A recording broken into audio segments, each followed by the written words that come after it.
Assalamualaikum warahmatullahi wabarakatuh. Selamat siang semuanya. Siang, Pak. Siang, Pak. Siang, Ya, Pak. jadi untuk pertemuan hari ini adalah pertemuan minggu ke-12 ya.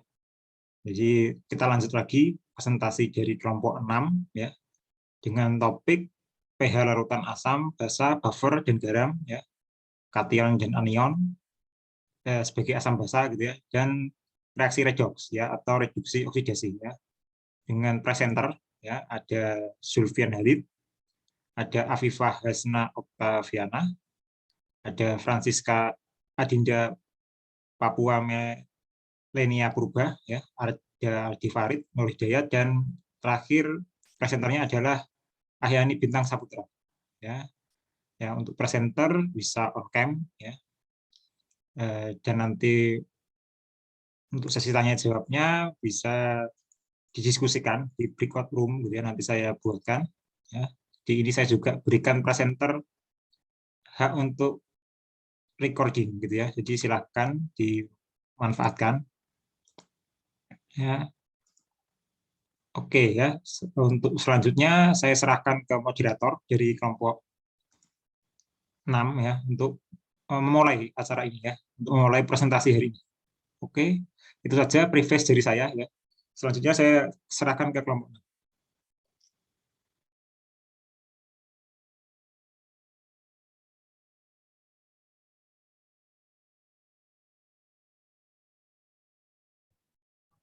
Ya baik Pak, mungkin bisa menunggu ini Pak sebentar, dari Ardi Farid masih mencoba untuk masuk ke dalam Zoom Pak. Oke ya, kita tunggu bentar ya.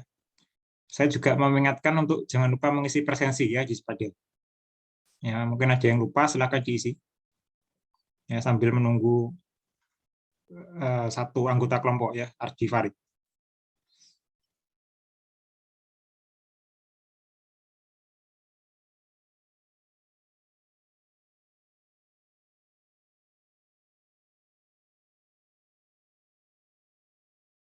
Nah, untuk yang lain nanti tolong diperhatikan, dan kalau ada pertanyaan silahkan raise hand atau ini ya, atau bisa langsung on cam gitu ya, dan berikan pertanyaan kalian ke kelompok 6. Oke, ini Adi Farid sudah join ya.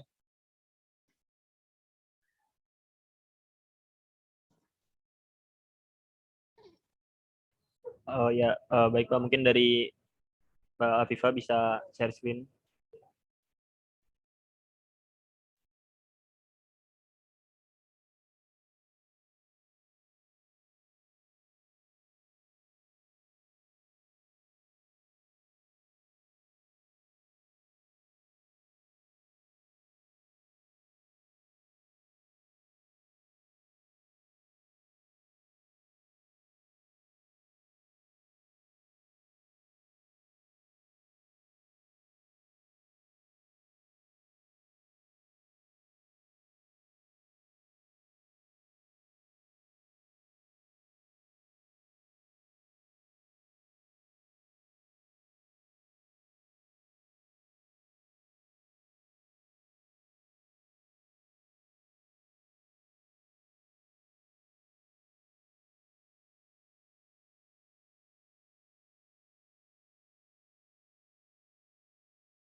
Baik, sambil saya mulai, sebelumnya Assalamualaikum warahmatullahi wabarakatuh.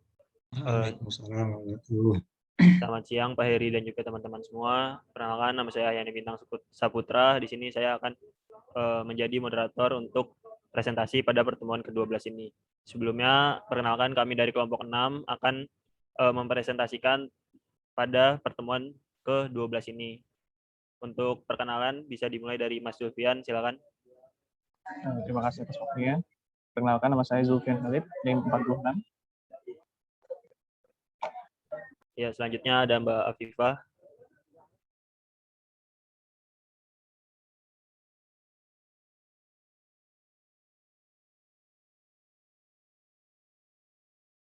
Perkenalkan, nama saya Afifah Hasna Oktaviana, NIM 56.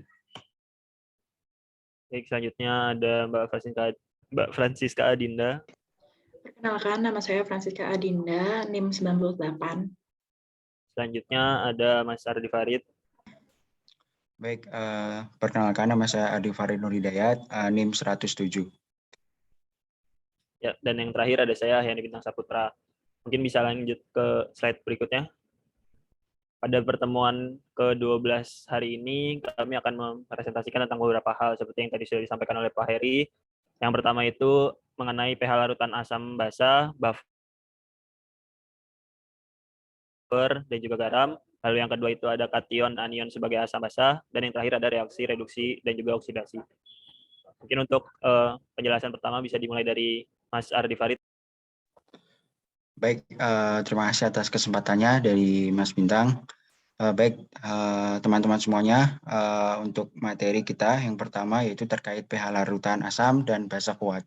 Jadi, asam kuat dan basa kuat itu terionisasi sempurna dalam larutan. Maka konsentrasi ion H+ dan ion OH- sama dengan konsentrasi larutan yang bersangkutan. Sebagai contoh, di sini larutan 0,1 M atau molaritas dari HCl, maka konsentrasi atau H+-nya sama dengan 0,1 M, sehingga pH-nya min log H+ sama dengan min log 0,1 sehingga didapatkan pH-nya 1 gitu.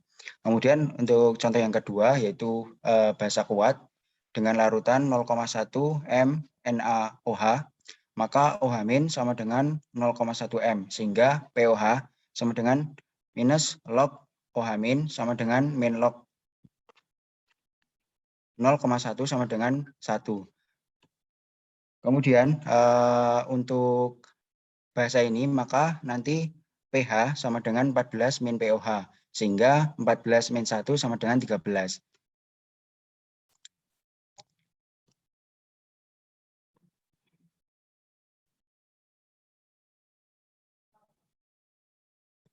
Baik, kemudian saya lanjutkan untuk terkait pH larutan dari asam lemah. Ini sebagai contoh yaitu CH3COH, kemudian diuraikan atau diionisasikan menjadi CH3COO- plus H+. Kemudian di sini sisa asam yang tidak terurai itu yaitu CH3COOH H+. Kemudian karena H+ itu sangat kecil atau bisa diabaikan, sehingga rumusnya menjadi Ka sama dengan H+, kemudian dipangkatkan 2, dibagi dengan konsentrasi dari CH3COH. Secara umum dapat ditulis Ka sama dengan H+, pangkat 2 dibagi dengan konsentrasi dari asam. Seperti itu. Next. Nah, kemudian selanjutnya ada contoh dari pH larutan basa lemah. Nah, di sini ada NH4OH, kemudian diionisasikan menjadi NH4+ dan OH-. Nah, di sini karena OH- itu konsentrasinya sangat kecil, sehingga NH4+ sama dengan OH-, sehingga Kb sama dengan OH- pangkat 2 dibagi dengan konsentrasi basa.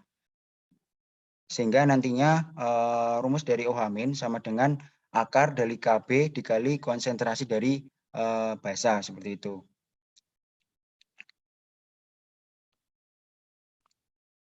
Oke, baik. Saya lanjutkan untuk materi kedua yaitu larutan buffer. Pada intinya, larutan buffer merupakan atau disebut juga larutan penyangga. Intinya adalah untuk mempertahankan suatu pH. Jadi nanti larutan buffer ini adalah fungsinya untuk mempertahankan dari larutan pH. Nah, ada dua macam larutan buffer atau penahan, yaitu yang pertama adalah yang mengandung asam lemah dengan garamnya, disebut dengan larutan buffer asam. Kemudian yang mengandung basa lemah dengan garamnya disebut dengan larutan buffer basa. Nah, seperti itu. Oke, baik. Di sini ada beberapa contoh dari larutan buffer asam. Yang pertama, ketika asam yaitu dengan alfa yang sangat kecil, maka CH3COH kemudian diionisasikan menjadi CH3COO- plus H+. Kemudian di sini ada garam, itu terionisasi secara sempurna, sehingga nanti CH3COONA menjadi CH3COO- plus Na+. Sehingga terdapat sisa yaitu CH3COO sisa sama dengan CH3COO- plus H+ sama dengan asam atau H+. Nah, sebenarnya lebih gampang lagi ketika nanti teman-teman semua membuat seperti mula-mula reaksi kemudian selesai. Nah, nanti ketika larutan penyangga asam itu nanti yang harus sisa yaitu nanti asam lemah dan juga garam seperti itu. Kemudian untuk ketika kita mau membuat larutan penyangga yang basah, maka yang harus sisa adalah basa lemahnya dan juga nanti garam. Nah, seperti itu. Secara gampangnya nanti teman-teman bisa mencoba dengan mula-mula reaksi dan selesai. Nah, seperti itu. Nah, untuk rumusnya sendiri nanti adalah Ka sama dengan H+ dikalikan dengan konsentrasi garam dibagi dengan asam.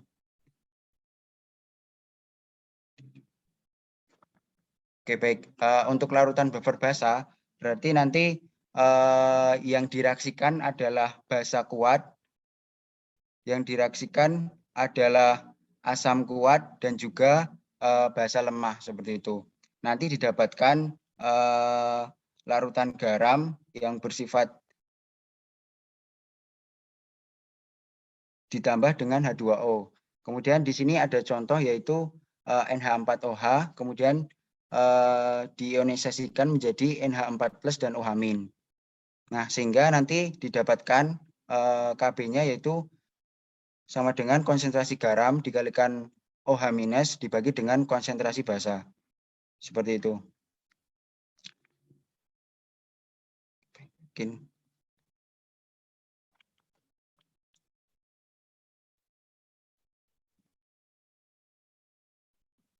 Untuk selanjutnya akan dijelaskan oleh Mas Bintang. Ya, baik. Selanjutnya saya akan menjelaskan mengenai hidrolisis garam. Hidrolisis garam itu merupakan reaksi penguraian garam oleh air. Nah, apabila garam-garam itu dilarutkan dalam air, maka itu tidak akan selalu bersifat netral. Bisa jadi larutan tersebut bersifat asam ataupun basa.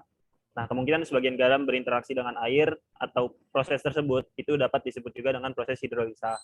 Garam-garam itu sendiri dibagi menjadi 4 golongan. Yang pertama, garam yang berasal dari asam kuat dan basa kuat. Seperti contohnya itu ada NaCl, ada KCl, dan juga yang lain-lain sebagainya. Lalu yang kedua itu ada garam yang berasal dari asam kuat dan basa lemah. Contohnya itu seperti NH4Cl. Lalu yang ketiga itu ada garam yang berasal dari asam lemah dan basa kuat. Itu seperti CH3CONA. Dan yang terakhir itu ada garam yang berasal dari asam lemah dan basa lemah. Contohnya seperti CH3COONH4. Bisa lanjut, next slide. Yang pertama akan dibahas tentang pH larutan garam dari asam kuat dan basa kuat. Bila dilarutkan dalam air, reaksinya untuk asam kuat dan basa kuat ini akan menjadi netral. Hal ini disebabkan karena anion maupun kationnya tidak ada yang tergabung dengan ion hidrogen maupun ion hidroksil dari air, atau bisa dibilang tidak terhidrolisa, sehingga bisa menghasilkan pH larutan yang netral atau sama dengan 7. Contohnya di sini ada suatu reaksi NaCl ditambah H2O, itu menjadi NaOH dan juga HCl. Lalu yang kedua ada Na+ ditambah Cl- ditambah H+ ditambah OH- itu menjadi NaCl dan juga H2O. Next. Lalu yang selanjutnya itu ada pH larutan garam dari asam kuat dan basa lemah. Bila ini dilarutkan dalam air, reaksinya ini akan bersifat asam. Hal ini disebabkan karena kation garam bergabung dengan ion hidroksil membentuk basa lemah. Hidrolisa parsial atau sebagian. Sehingga ion tadi itu akan bersifat asam dengan pH kurang dari 7. Contohnya yang pertama itu ada NH4Cl ditambah H2O menjadi NH4 plus HCl. Lalu contoh yang kedua ada NH4 plus ditambah Cl minus ditambah H2O menjadi NH4OH plus H plus ditambah Cl minus. Lanjut. Nah, untuk perhitungannya sendiri, yang pertama itu untuk mencari harga K itu bisa menggunakan konsentrasi LOH ditambah H plus per L plus per L plus dikali H2O. Sehingga nanti didapati persamaan 1 menjadi LOH dan H plus per L plus. Itu adalah persamaan dari KH-nya. Lalu dapat dilanjutkan lagi sehingga didapati KH itu sama dengan KW per KB. Yang dimana KH tadi juga dapat dijadikan konsentrasi H plus per konsentrasi garamnya. Lalu karena tadi H plusnya itu dikalikan ke samping, sehingga didapati bahwa H plus itu sama dengan akar dari KW per KB dikali konsentrasi garamnya. Sehingga min log H plus menjadi min log akar KW per KB dikali konsentrasi garam.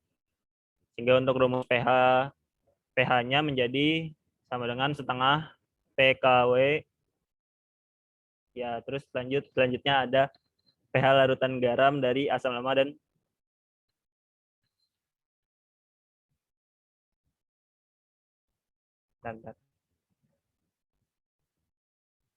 Halo, tes.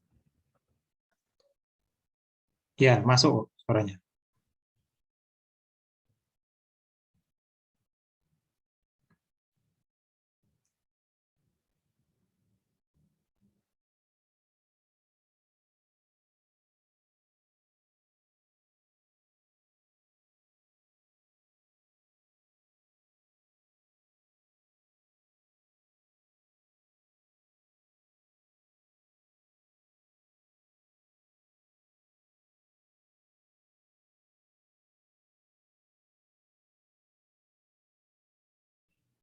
Tes. Apa udah masuk lagi suaranya? Sudah. Oh ya, mohon maaf tadi terputus. Selanjutnya untuk pH larutan garam dari asam lemah dan basa kuat.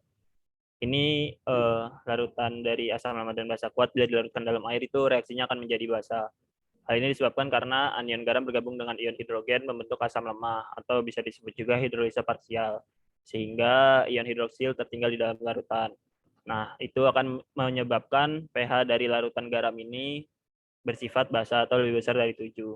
Contohnya yang pertama itu ada CH3COONA ditambah H2O menjadi CH3COOH ditambah NaOH. Contoh keduanya ada CH3COO- ditambah Na+ ditambah H2O menjadi CH3COOH ditambah Na+ ditambah OH-.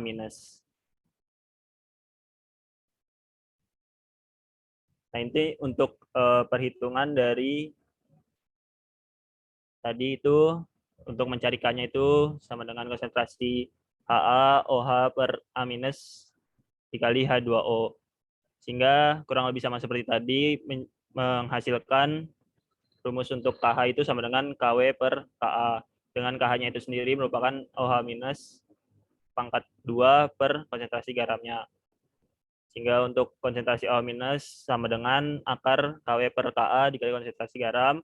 Dan untuk min log OH-nya menjadi min log akar KW per KA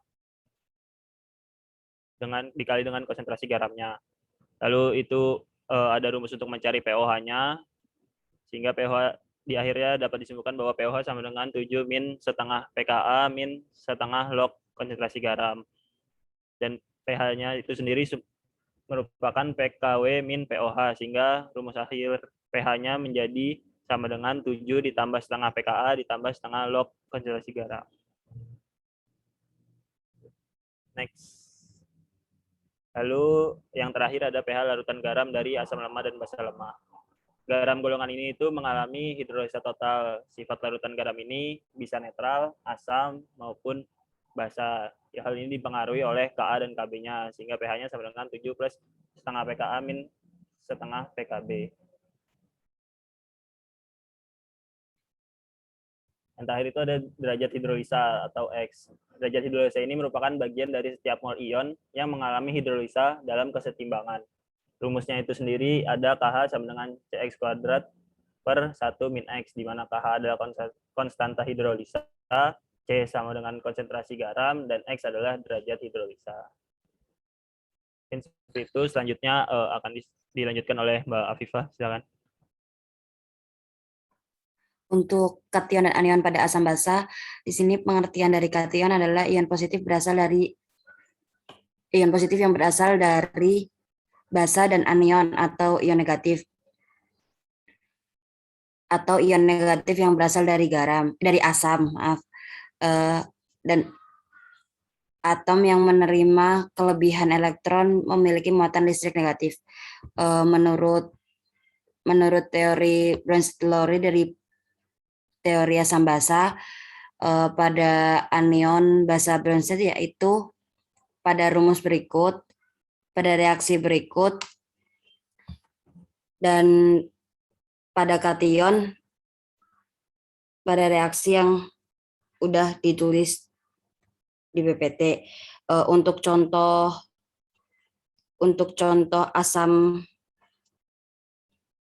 garam asam itu ada anion bisulfat, anion bikarbonat, dan anion bifosfat. Dan untuk kation-kation terhidratnya ada ion aluminium hidrat.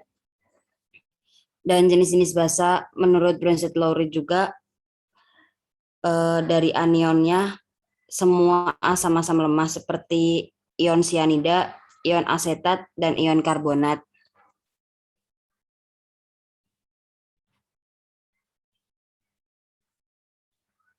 Selanjutnya dilanjutkan oleh Dinda. Ya, terima kasih atas waktunya. Meneruskan mengenai materi ketiga, yakni reaksi redoks atau reduksi dan oksidasi. Nah, reduksi ini adalah reaksi penerimaan elektron sehingga terjadi penurunan bilangan oksidasi. Spesies yang mengalami reduksi itu disebut dengan oksidasi. Kemudian ada oksidasi. Oksidasi ini adalah reaksi pelepasan elektron sehingga terjadi kenaikan bilangan oksidasi. Dan spesies yang mengalami oksidasi ini disebut dengan reduktor.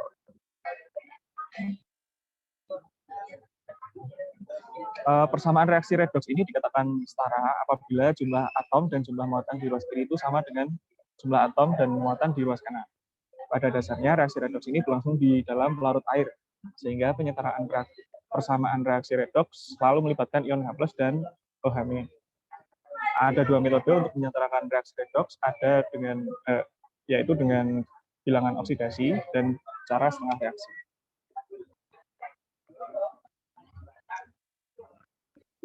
Selanjutnya terdapat aturan penentuan bilangan oksidasi. Aturan penentuan bilangan oksidasi ini ada 6 buah. Yang pertama ada spesies yang berbiloks 0, yakni unsur bebas, contohnya Na, Mg, Ca, Al, Fe, dan seterusnya. Selanjutnya ada molekul unsur F2, Cl2, O2, O3, P4, dan seterusnya. Selanjutnya ada molekul netral NaCl, NaOH, KBr, dan seterusnya. Lalu aturan yang kedua adalah bilangan oksidasi H sama dengan +1, kecuali pada senyawa hidrida atau senyawa dengan atom H yang berikatan langsung dengan logam. Aturan selanjutnya adalah bilangan oksidasi 0 sama dengan -2, kecuali pada peroksida, di mana O sama dengan -1, yakni contohnya H2O2 dan Na2O2. Selanjutnya ada superperoksida, di mana biloks O sama dengan -0,5, yakni contohnya pada KO2, RBO2, dan CSO2.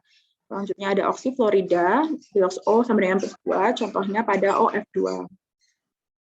Aturan yang keempat ada bilangan oksidasi ion logam utama sama dengan golongan 1A hingga 3A, contohnya Na+, pada golongan yang merupakan unsur pada golongan 1A, maka bilangan oksidasi ion Na+ sama dengan +1.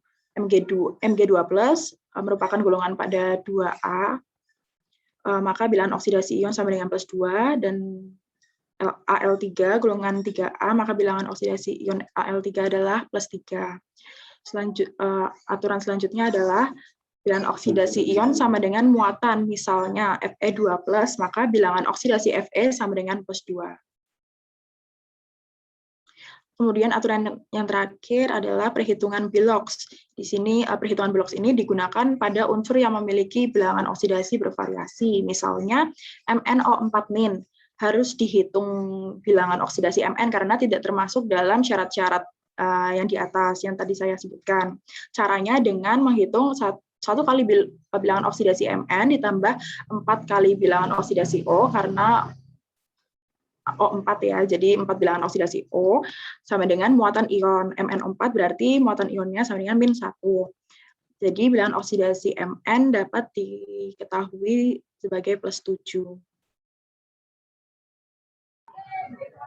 Baik, untuk setelah kita mempelajari aturan-aturan bilangan oksidasi, maka baru kita bisa menyetarakan bersama reaksi redoks dengan metode Bilox. Dalam ini reaksi molekul, di mana KMnO4 ditambah dengan Na2SO3 dan H2SO4 itu menjadi K2SO4 plus MnSO4 dan Na2SO4 serta H2. Nah, cara pertama adalah menentukan untuk yang mengalami perubahan Bilox terlebih dahulu dengan menghitung Bilox masing-masing. Yang pertama adalah KMnO4. Di sini K adalah golongan 1K, jadi bilangan oksidasinya adalah +1 dan O itu adalah -2. Karena berjumlah 4 unsurnya, jadi -8. 1 dengan -8 menjadi -7, sehingga diketahui untuk bilangan oksidasi mangan di sini adalah +7. Ini seterusnya sampai ke senyawa terakhir. Kemudian, jika sudah, setarakan jumlah unsur yang mengalami perubahan Bilox jika ada yang belum setara. Dalam kasus ini, jumlah unsur Mn dan S di reaktan atau di kiri, dan produk itu sudah sama.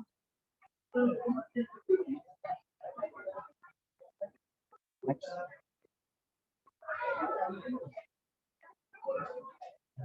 Kemudian yang ketiga adalah hitung kenaikan dan penurunan Bilox yang terjadi pada unsur yang mengalami perubahan Bilox.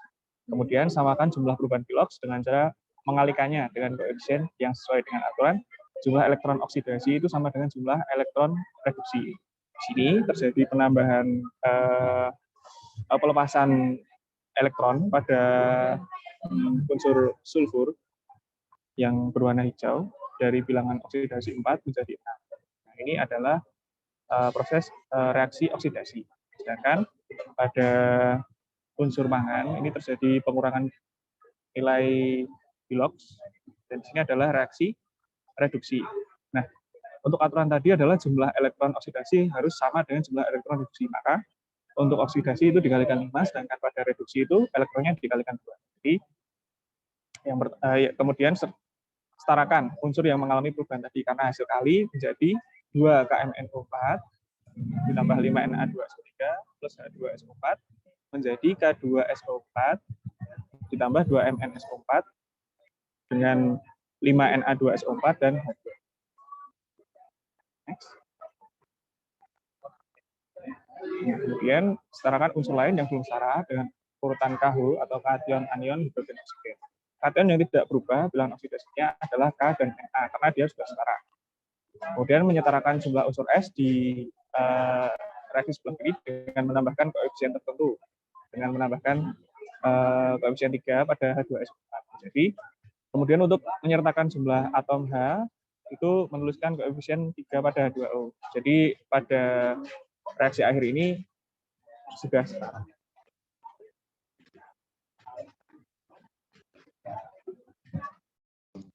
Selanjutnya ada penyetaraan bersama reaksi redoks metode perubahan Bilox yang ion ya. Di sini reaksinya MnO4 minus ditambah C2O4 min 2 menjadi Mn2 plus CO2. Tahapan yang pertama adalah tentukan untuk yang mengalami perubahan Bilox terlebih dahulu dengan menghitung bilangan oksidasi masing-masing unsur.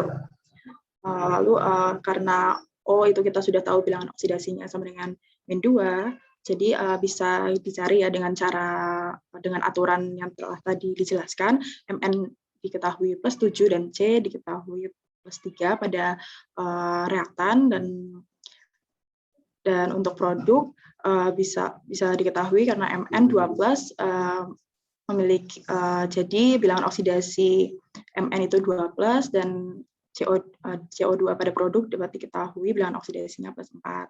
Lalu yang kedua, setarakan jumlah unsur yang mengalami perubahan Bilox jika ada yang belum setara. Seperti yang telah dijelaskan Mas Ali tadi, cara penyetaraannya juga masih sama. Next. Hitung kenaikan dan penurunan Bilox yang terjadi pada unsur yang mengalami perubahan Bilox tersebut, lalu samakan jumlah perubahan Bilox dengan cara mengalihkannya dengan koefisien yang sesuai dengan aturan jumlah elektron oksidasi sama dengan jumlah elektron reduksi. Ini masih sama ya seperti yang dijelaskan oleh Mas Halid. Mn+7 pada reaktan menjadi Mn2+ itu terjadi penurunan bilangan oksidasi sehingga disebut reduksi. Lalu untuk C2O4 untuk unsur C dari reaktan menjadi produk terjadi kenaikan bilangan oksidasi sehingga ini disebut oksidasi. Lalu masing-masing karena jumlah elektron oksidasi sama dengan jumlah elektron reduksi maka masing-masing dikalikan maka reduksi dikali dengan 2 dan oksidasi dikali dengan 5. Lalu reaksi kemudian ditulis ulang dengan koefisien baru, kemudian dihitung muatan ion kiri dan kanan. MnO4 dikali 2, lalu C2O4 2- dikali 5, 2Mn2+ dikali 2, lalu CO2 dikali 2 dikali 5 sehingga menjadi 10. Next. Lalu samakan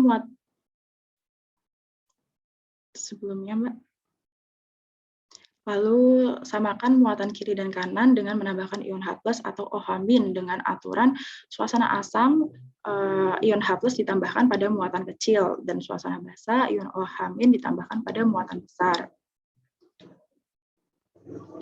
2MnO. Lalu karena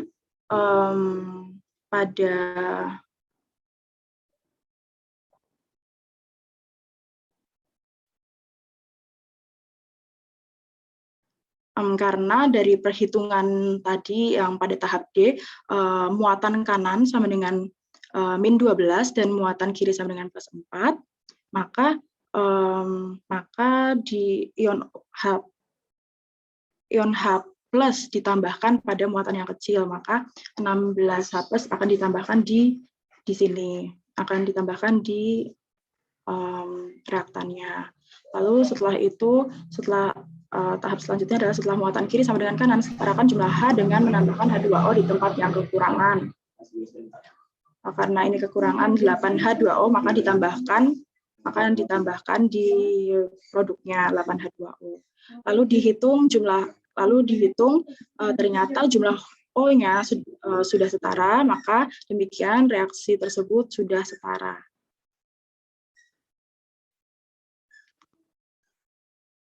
Next.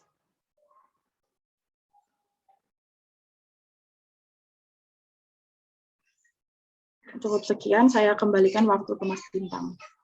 Ya, terima kasih atas penjelasannya dari teman-teman semua.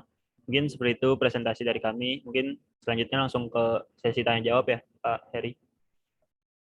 Untuk teman-teman yang ingin memberikan pertanyaan silakan. Ya, silakan ya. Untuk yang lain yang ingin bertanya ke kelompok 6 ya. Jadi silakan tanyakan apa yang menurut kalian kurang jelas gitu, atau ingin diketahui gitu ya, dari topik hari ini. Ya, silakan. Bisa raise hand dan on cam dan ini ya, nama, NIM gitu ya. Terus pertanyaannya apa?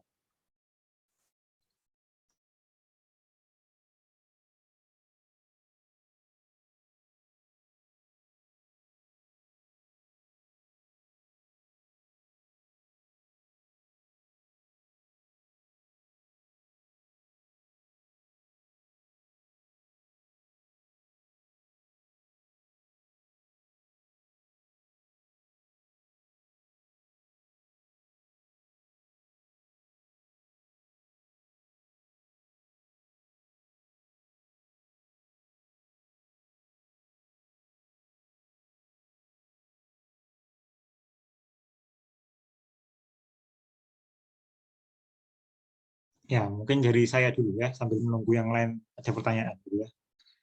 Ya, untuk presentasi hari ini ya cukup oke gitu ya. Ya, cukup informatif ya. Nah, tapi mungkin ya ada beberapa yang miss gitu ya, yang kurang. Ya, jadi mungkin gitu ya. Nanti ya tolong misalnya ditambahkan yang lain gitu ya. Misalnya aplikatifnya gitu ya. Dari penentuan asam, basa, buffer gitu ya, dan garam gitu ya.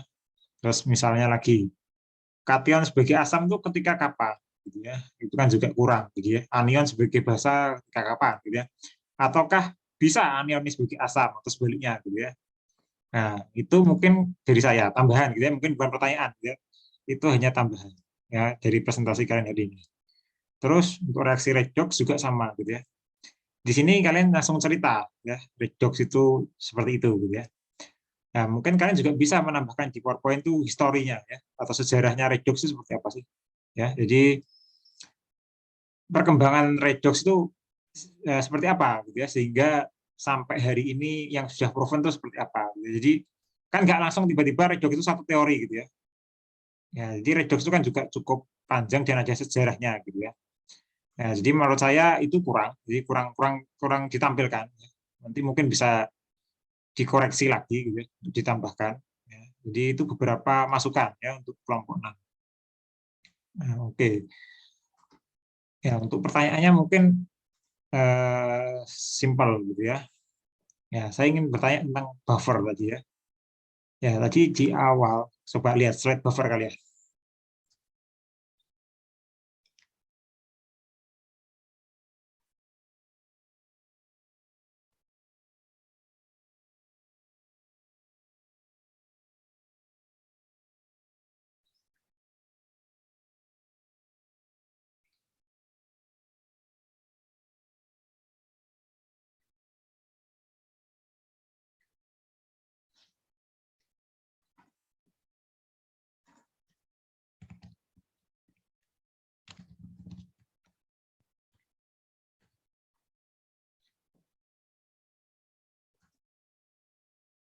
Ya, buffer coba lihat.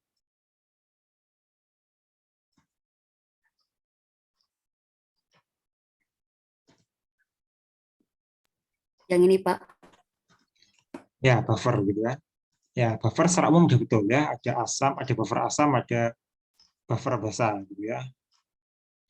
Nah, buffer itu kan nama lainnya penyangga gitu ya. Jadi kalau buffer asam ya artinya dia menyangga sifat keasaman gitu ya. Buffer basa yang menyangga sifat kebasaannya. Nah, dari situ gitu ya. Dari situ kalian tadi coba ke bawah lagi ada penjelasan apa sudah. Ya, ya terus ke bawah lagi coba buffer asam, buffer basa.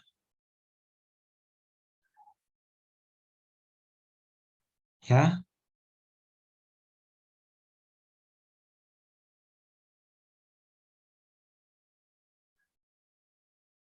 ya gini ya. Saya ingin tanya gini ya. Buffer ada dua ya secara umum, ada buffer asam dan buffer basa. Ya, buffer ini itu apakah selalu berupa garam gitu ya atau tidak? Ya, itu yang pertama ya. Buffer entah itu asam atau basa ya, terlepas buffer itu asam atau basa. Yang jadi pertanyaan pertama, buffer ini apakah selalu berupa garam atau enggak gitu ya. Terus contohnya apa ya? Itu yang pertama ya. Yang kedua ya, nilai alfa yang sangat kecil itu berapa untuk asam atau basa gitu ya. Karena kalian nuliskannya sangat kecil ya. Pada di satu sisi kalian nuliskan garam itu alfa sama dengan 1 karena menganggap terionisasi sempurna ya, sehingga alfanya adalah 1. Nah, sangat kecilnya ini berapa gitu ya? Apakah 0,01 ataukah mungkin 0,1 gitu ya. Ya, karena gini, sangat kecil tuh nilainya relatif ya. Jadi kalau kalian bilang sangat kecil itu dilihat dari berapa gitu ya. Kalau misalnya 1 juta kita punya 1.000 rupiah ya, mungkin kecil gitu ya. Ya, tapi kalau kalian lihatnya 1.000 rupiah dari uang 5.000 rupiah ya sangat besar gitu ya. Nah, ini jadi pertanyaan gitu ya. alfa sangat kecil itu seberapa sih? Ya? Atau kalian sudah menemukan nilainya kira-kira? Jadi misalnya saja ya NH4OH, benar nggak sih NH4OH itu alfanya kecil? Ya. Kalau misalnya kecil, berapa nilai alfa NH4OH misalnya? Gitu ya. Nah, kira-kira itu aja dua pertanyaan gitu ya, yang mungkin ingin saya tanyakan di awal ya sambil menunggu teman kalian. Oke, silahkan kelompok satu atau mungkin mau menunggu pertanyaan selanjutnya untuk dijadikan satu gitu ya menjawabnya. Ya, saya kembalikan lagi ke moderator. Ya baik, terima kasih Pak Heri atas sarannya dan juga pertanyaannya. Mungkin sembari kita juga nanti biar berdiskusinya enak Pak, mungkin bisa sambil menunggu pertanyaan dari teman-teman yang lain dulu, biar nanti langsung sekaligus menjawab. Mungkin 3 pertanyaan atau 4 pertanyaan terlebih dahulu Pak.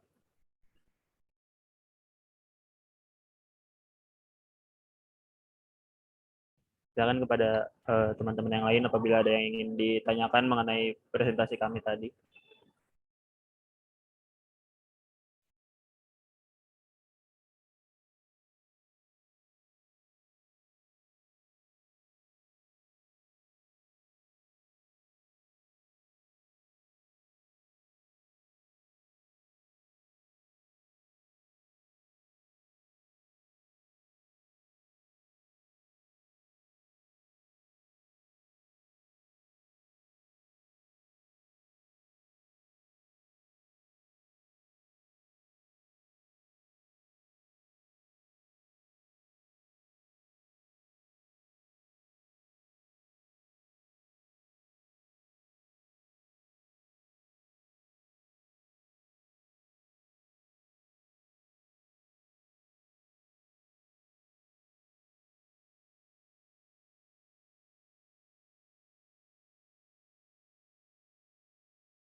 Ya, yang lain nggak ada pertanyaan kah?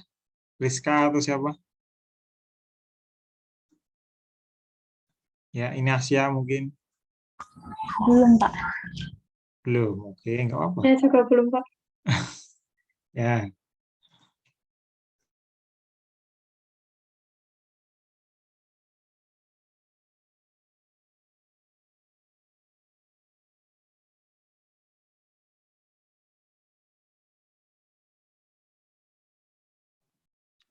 Baik Pak, mungkin saya akan sedikit menjawab ya terkait pertanyaan yang pertama, yaitu terkait apakah selalu berupa garam atau tidak, dan contohnya seperti apa. Nah, sehemat saya atau sepengetahuan saya, untuk larutan buffer itu memang selalu ada garam. Dalam artian nanti ada garam yang bersifat keasaman ataupun ada garam yang bersifat kebasaan sesuai dengan jenis larutan buffer tersebut. Sebagai contoh, di sini ada larutan buffer atau larutan penyangga dari asam, yaitu CH3COH sebagai asam lemah, direaksikan dengan NaOH sebagai basa kuat, sehingga menghasilkan CH3CONA plus H2O. Nah, di sini dapat dilihat bahwa dihasilkan garam yang bersifat kebasaan, dikarenakan memang di sini menggunakan basa kuat. Di sini direaksikan sehingga nanti dibuat agar yang sisa atau sebagai sisanya itu adalah CH3COH sebagai asam lemah, kemudian ada garam dan H2O. Nah, seperti itulah yang disebut dengan larutan buffer asam. Nah, menurut sepengetahuan saya seperti itu, Pak.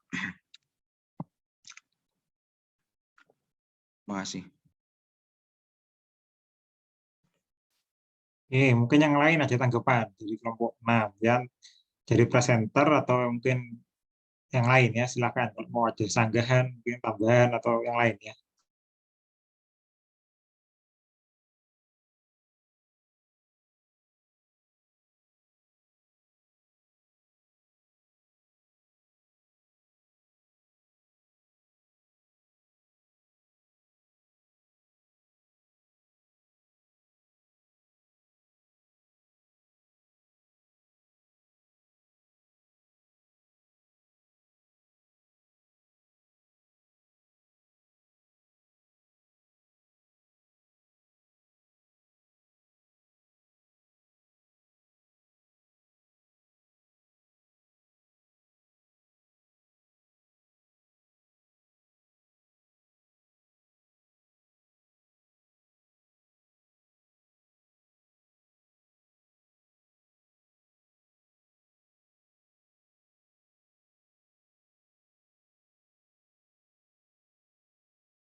Mungkin sedikit menambahkan lagi terkait beberapa pengaplikasian dari larutan buffer.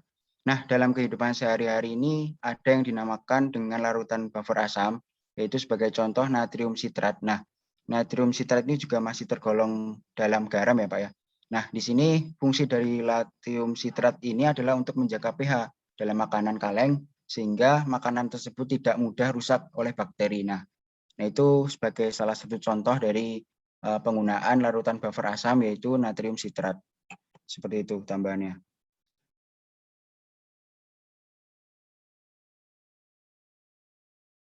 Nah, terus untuk masalah alfa sudah bisa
mungkin saya mau menambahkan tadi ya. Ya, buffer itu tidak harus bentuknya garam ya. Ya, mungkin sebagai contoh kalau kalian mengenal obat ya, mungkin apa gitu ya, mungkin kalian mengenalnya sebagai contoh aspirin gitu ya. Nah, itu contoh gitu ya. Jadi ya kandungan dalam aspirin itu macam-macam ya, ada aspirin itu sendiri gitu ya. Ada garam berupa magnesium karbonat ya, kalsium karbonat mungkin gitu ya. Mungkin ada MgO ya, magnesium oxide gitu ya, dan yang lain gitu ya. Nah, di dalam obat itu sendiri ya, aspirin yang kandungan aspirin gitu ya. Ya, garam itu fungsinya sebagai basa ya. Garamnya malah sebagai basa gitu ya. Aspirinnya itu sendiri ya, organic compounds ya, itu aspirin gitu ya. Itu dia sebagai asam lemah. Ya. Jadi itu pun juga konsep buffer gitu ya. Jadi tidak harus selalu garam bentuknya gitu ya. Bisa yang lain gitu ya. Yang penting dia bisa mempertahankan atau menyangga pH, entah itu asam atau basa ya. Itu dulu konsep yang harus kalian paham ya. Jadi apapun nggak jadi masalah gitu ya. Entah itu anorganik, organik gitu ya. Nggak jadi masalah, tapi pentingnya adalah dia bisa menyangga. Menyangga itu dalam arti kalau dia ketambahan asam kuat, misalnya buffernya buffer basa gitu ya. Kalau dia kita beri asam kuat sampai titik tertentu, artinya dia nggak menggeser pH-nya, gitu ya.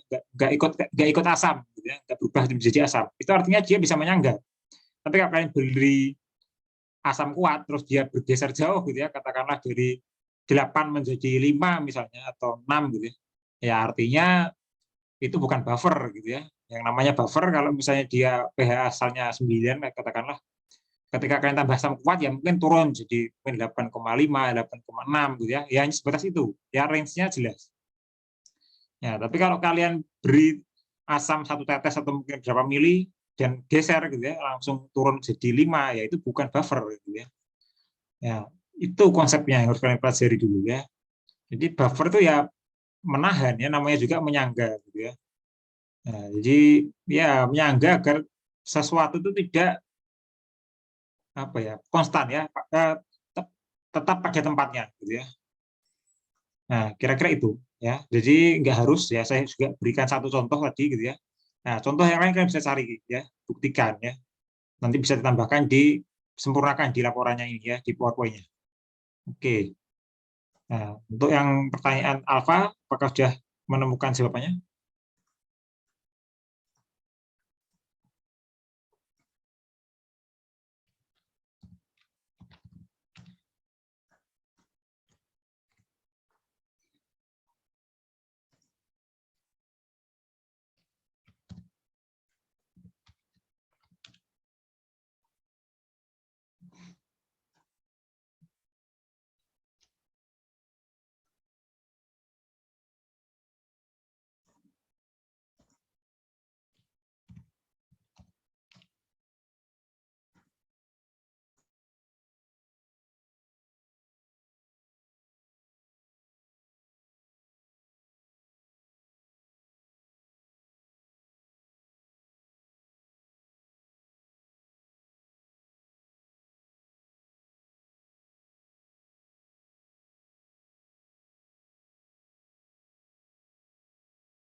Baik Pak, izin menjawab. Jadi yang baru kami temukan itu yang untuk alfa yang air Pak. Jadi mungkin sedikit saya bacakan saja. Jadi air itu memiliki sedikit sifat elektrolit.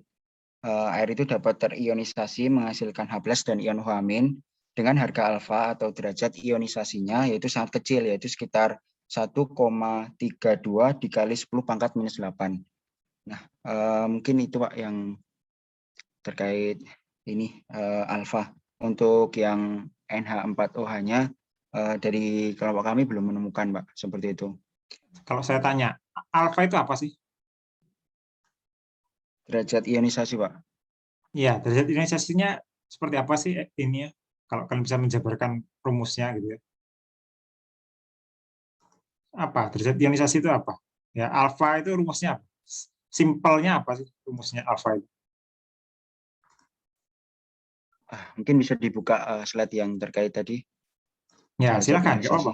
Silakan. Gimana? Saya ingin tahu. Alfa itu kalian rumuskannya seperti apa?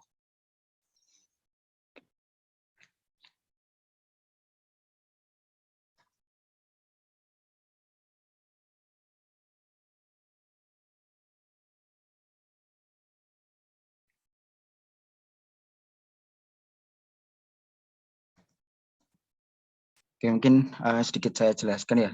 Saya mengambil dari buku Kimia Analisa dari Bu Sri Wahyu Murni. Di sini derajat hidrolisa itu adalah bagian dari setiap mol ion yang mengalami hidrolisa dalam kesetimbangan. Jadi dengan rumus KH sama dengan alfa X kuadrat dibagi 1 dikurangi X dikali K. Dibagi 1 dikurangi X. Dengan nilai Ka itu adalah konstanta hidrolisa, C kemudian C sama dengan konsentrasi garam, dan X adalah derajat hidrolisa. Seperti itu. Iya, itu rumusnya. Kan tadi Iya, Pak. dibilang di rumus itu ada alfa gitu ya. Tapi alfa sendiri apa gitu ya. Nah, itu yang penting. Rumusnya alfa apa sih gitu ya. Apa? Atau yang lain, yang kelompok lain atau yang ini silakan membantu kalau ingin ini ya. Ada yang tahu alfa itu apa sih gitu ya.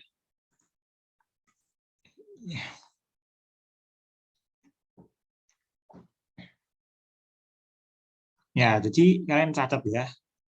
Alfa itu adalah konsentrasi gitu ya. Sebenarnya simpel gitu ya. Konsentrasi dari bentuk yang tidak terdisosiasi ya. Dibagi dengan konsentrasi total larutan itu sendiri gitu ya. Ya, itu adalah alfa ya. Kalau alfanya 1, kalian mengartikan apa? Terionisasi sempurna gitu ya. Ya wajar gitu ya, alfa sama dengan 1 karena konsentrasi bentuk yang tidak terdisosiasi gitu ya. Itu artinya kan sama dengan konsentrasi totalnya gitu kan. Ya, jadi wajar ya. Jadi artinya ya pasti dia terionisasi sempurna gitu kan karena persentase yang tidak terdisosiasi gitu ya atau konsentrasi tidak terdisosiasinya ya itu ya bisa dibilang sama, emang nominalnya hampir sama gitu ya sehingga nilai alfanya mendekati 1 atau bahkan 1 gitu ya. Kalau itu perfect gitu ya, tapi kan itu idealis banget gitu ya. Nah, itu idealis banget. Kenyataannya hampir nggak mungkin 1 sebenarnya gitu ya. Itu kan hanya pendekatan saja gitu ya. Nah, kira-kira itu. Ya, jadi alfa itu saja ya. Jadi konsentrasi dari bentuk yang tidak terdisosiasi gitu ya, dibagikan dengan total konsentrasinya, total konsentrasi larutan itu sendiri gitu ya. Berapa molar misalnya 0,1 molar atau apa gitu ya. Ya, tergantung. Nah, kira-kira itu saja. Intinya alfa itu di situ ya. Nah, Oke, baik. Terima kasih Pak atas penjelasannya. Jadi sedikit saya simpulkan dari pertanyaan 1 dan 2. Jadi yang pertama tadi larutan buffer atau larutan penyangga itu tidak selalu garam seperti itu. Jadi asalkan larutan atau larutan tersebut tetap bisa menjaga sebuah pH atau seperti itu. Kemudian yang kedua terkait alfa, itu maksudnya adalah konsentrasi dari bentuk yang tidak terdisosiasi dibagi dengan konsentrasi total dari sebuah larutan. Nah, mungkin itu terkait kesimpulan dari pertanyaan dari Pak Heri. Seperti itu. ya, nanti alfanya bisa kalian cari ya. Jadi masing-masing misalnya N4OH, N4Cl itu benar nggak alfanya segitu ya. Nanti dibuktikan ya.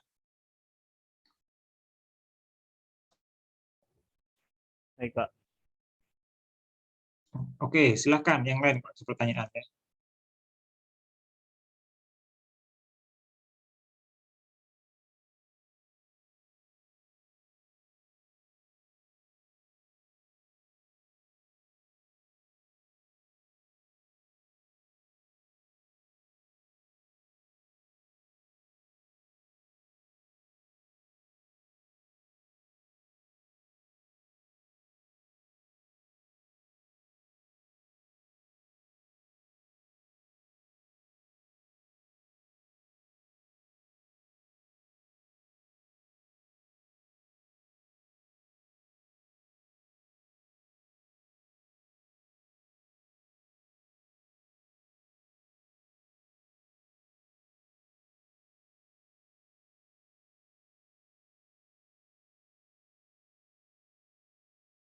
Ya, yang lain nggak ada pertanyaan kah?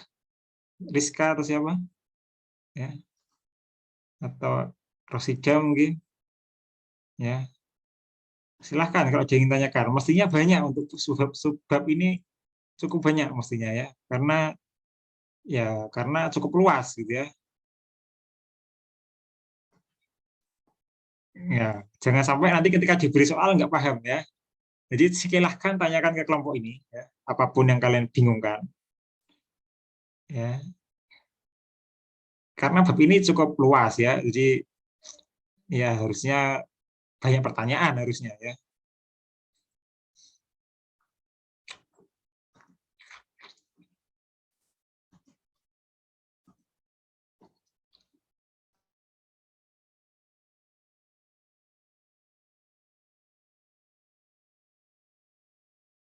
Ya, baik, sambil menunggu pertanyaan dari teman-teman, mungkin saya juga mendapat sedikit sumber terkait beberapa aplikasi dari larutan penyangga, khususnya kepada manusia ya. Jadi larutan penyangga itu seperti halnya ada 2CO3 ditambah HCO3- itu untuk menjaga pH dalam darah. Jadi memang ada larutan khusus yang disiapkan, misalnya di bidang kesehatan, itu untuk menjaga pH darah manusia itu agar tetap di kondisi normalnya, yaitu sekitar 7,35 sampai 7,45. Nah, pada umumnya atau pada kondisi normal, organ yang berperan untuk menjaga pH darah itu adalah paru-paru dan ginjal. Tapi ketika memang organ tersebut sedang bermasalah atau ada gangguan, nanti ada larutan penyangga yang fungsinya adalah untuk menjaga darah agar tetap pada pH sesuai dengan kisaran tersebut. Mungkin itu sedikit tambahan pengaplikasian dari larutan penyangga.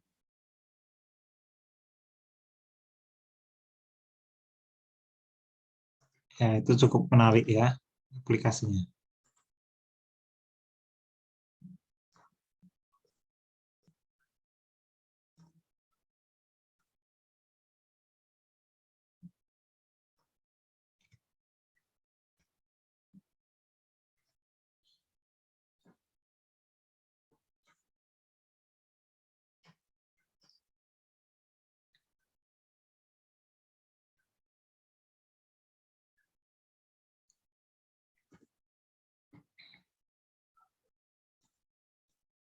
Atau yang lain juga ikut bingung nih, jangan-jangan ya, nggak ada pertanyaan. Ya, saya berharap yang lain nggak bingung ya.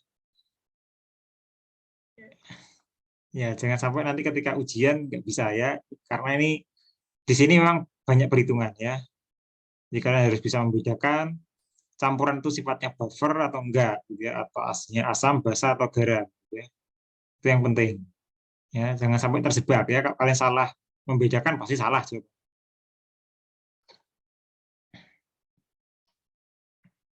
Ya, silakan kalau ada yang mau tanyakan ya ke kelompok ini. Izin bertanya, Pak. Kak. Silakan, Rizka. Perkenalkan, nama saya Rizka Sinaga dengan NIM 121210090. Saya ingin bertanya, tadi kan di aturan penentuan bilangan oksidasi, bilangan oksidasi dari O itu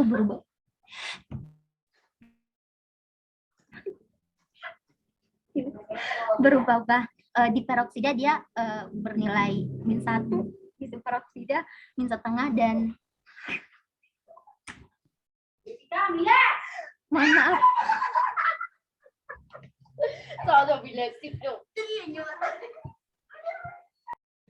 Ya, silahkan dilanjutkan, Rizka.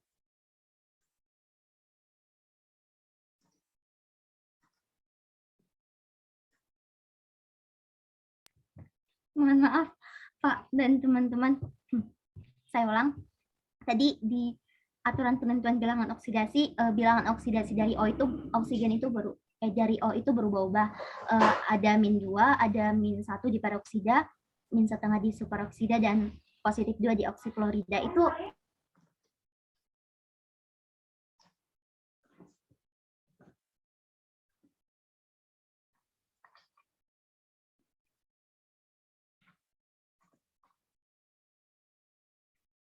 Ya, Rizka. ya, Pak. Ya, gimana pertanyaan Rizka? Kelihatannya tadi ada kendala ya. Mohon maaf, saya ulangi. Tadi kan di aturan penentuan bilangan oksidasi itu ada bilangan oksidasi dari O itu berubah-ubah. Ada yang -2, ada yang -1, -1,5, dan +2 itu dikarenakan apa ya? Itu begitu, Pak.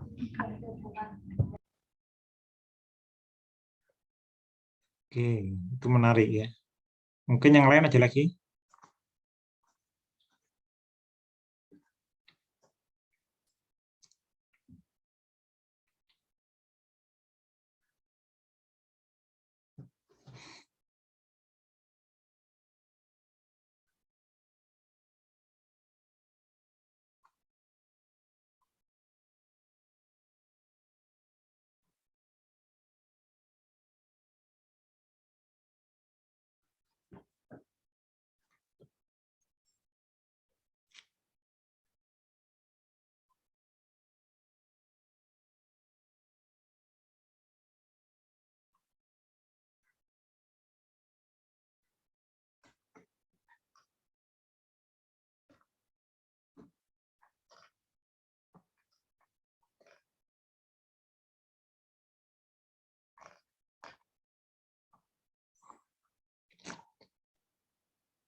Ya mungkin tolong bisa dibuka slide ke yang dipertanyakan tadi, biar lebih memudahkan dalam menjawab.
Baik, mohon izin dijawab mengenai pertanyaan kenapa blok O itu nilainya berbeda. Untuk nilai O sendiri adalah berbeda, sedangkan pada peroksida, superoksida, dan oksiklorida itu, nah kalau dari saya itu ada, karena mungkin belum dijelaskan ya asal-usul dari redox tadi, jadi mungkin langsung saja untuk aturan yang telah disepakati itu. Prinsip awalnya kan ada perbandingan harga elektronegativitas sama elektropositivitas positif. Nah, dengan memandang besarnya elektronegativitas, itu maka yang lebih elektronegatif itu bilangan oksidasinya itu lebih besar.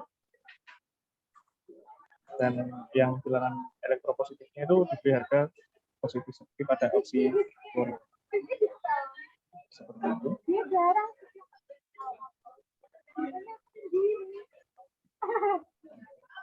Rizka paham atau masih bingung? Mohon maaf Kak, Pak, tadi putus-putus. Boleh diulang nggak penjelasannya?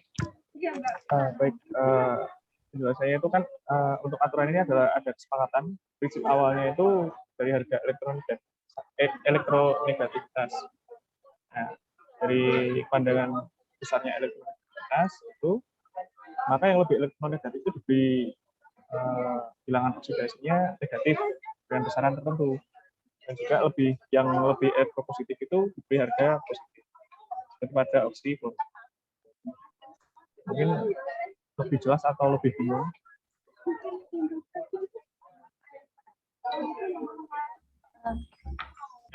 Jadi kalau unsur-unsur yang lain selain O itu tidak, elektronegativitasnya itu tidak berubah secara signifikan, Kak. Makanya Ya, kalau mereka dari tetap. Ya, kecuali dari senyawa peroksida dan yang lain ini, selain itu sama, jadi negatif 2. Jadi untuk aturan yang sudah ditetapkan, mungkin karena kurang penjelasan mengenai asal usul tadi, jadi langsung jujuk. Begitu. Baik Kak, terima kasih. Terima kasih.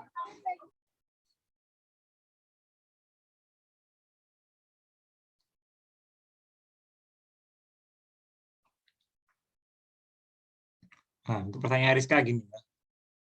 Bilox O itu sangat variatif ya. Ya, mungkin secara umum itu kan -2 ya, secara umum. Ya, untuk peroksida itu -1 gitu ya. Kenapa? Ya mungkin juga bukan hanya karena elektronegatifan atau keelektropositifan gitu ya. Ya, kalian bisa lihat dulu gitu ya.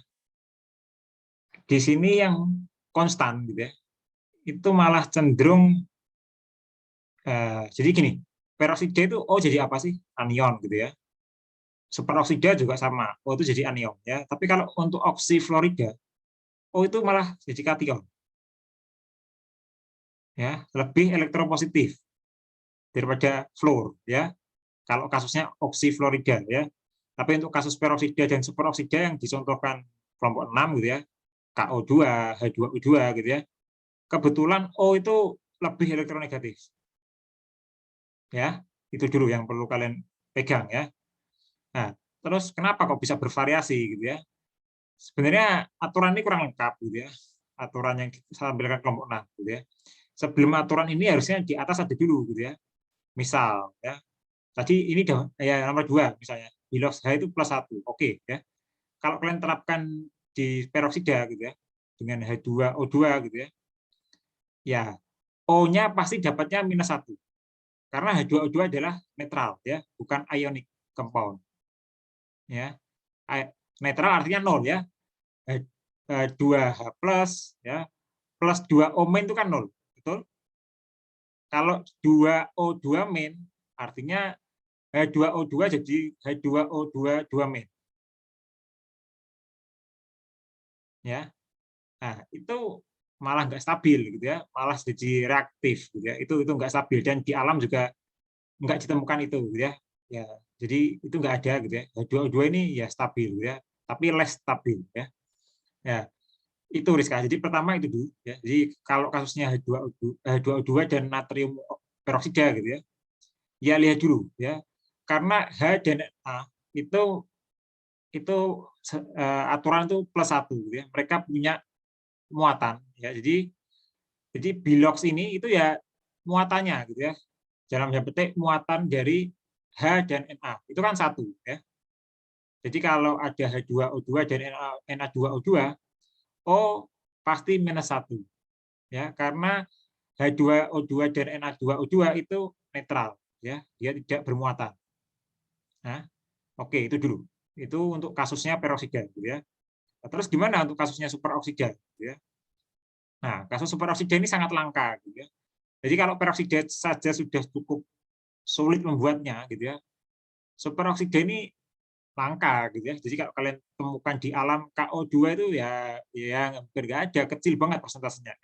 Rubidium O2 gitu ya, cesium O2 gitu ya, itu kecil banget, gitu ya. Nah, tapi tetap ada ya, tetap ada. Tapi meskipun persentasenya nggak banyak. Ini juga sama, ya. Ini juga mengacu ke aturan tadi, ya. Jadi O ini yang lebih istilahnya lebih ngalah, gitu ya. Lebih ya dia lebih menyesuaikan, gitu ya. Jadi K, Rb, Cs itu kan golongan berapa? Bisa kalian cek nanti ya. Kalium, rubidium, cesium itu golongan berapa? Nah, golongan itu kalau di golongan utama ya, golongan A gitu ya. Itu kan sesuai muatannya ya, sesuai muatannya. Jadi kalau golongan 1A ya muatannya +1 gitu ya. Golongan 2A muatannya +2 gitu ya. Nah, ketika K misalnya contoh ya KO2 itu +1 gitu ya Rizka ya. Sedangkan KO2 itu netral gitu ya dan tidak termasuk ionic compound gitu ya. Ya. Kalian kan bisa bagi ya. Artinya K plus 2O gitu ya, sama dengan 0 gitu kan. Ya, 1 plus 2O sama dengan 0 ya. O-nya kan pasti minus setengah gitu ya. Untuk menjadikan itu netral gitu ya. Nah, dari situ Rizka, asal muasalnya gitu ya. Nah, terus mungkin ada pertanyaan lagi gitu ya. Ya, kooksifluornya lain gitu ya. O ini kan sekarang jadi elektropositif ya, bukan elektronegatif lagi ya. Sedangkan fluor ini kan lebih elektronegatif ya. Kalau tadi 2 di atas itu adalah O-nya elektronegatif memang gitu ya. Tapi kalau OF2, O ini elektropositif. Ya, O elektropositif tapi sama ya. O ini akan cenderung menyesuaikan ya, karena di alam kita temukan variatif. Maksudnya gini. O ini punya macam-macam gitu ya, punya spesies yang macam-macam gitu ya. Punya spesies macam-macam. Ya. Sedangkan F itu spesiesnya lebih dikit. Ya, jadi kalau kalian cari natrium, kalium gitu ya, magnesium. Nah, itu spesiesnya nggak lebih banyak daripada O. Ya, spesies macam-macam spesies gitu ya. Nah, akhirnya karena F itu mungkin nggak punya pilihan selain -1 gitu ya. Jadi kalau kalian cari ada nggak F-2? Nggak ada gitu ya. Jadi kalau kalian cari F itu -1 ya. Karena F-1 dan OF2 ini netral gitu ya. Ya pasti O-nya bermuatan positif 2 ya. Itu nggak umum gitu kan. Padahal umumnya O itu -2 gitu ya. Ini kebalikannya, malah O itu +2. Ya, kira-kira itu. Jadi masalahnya lebih karena spesies ya. Variasi spesiesnya ada enggak ya?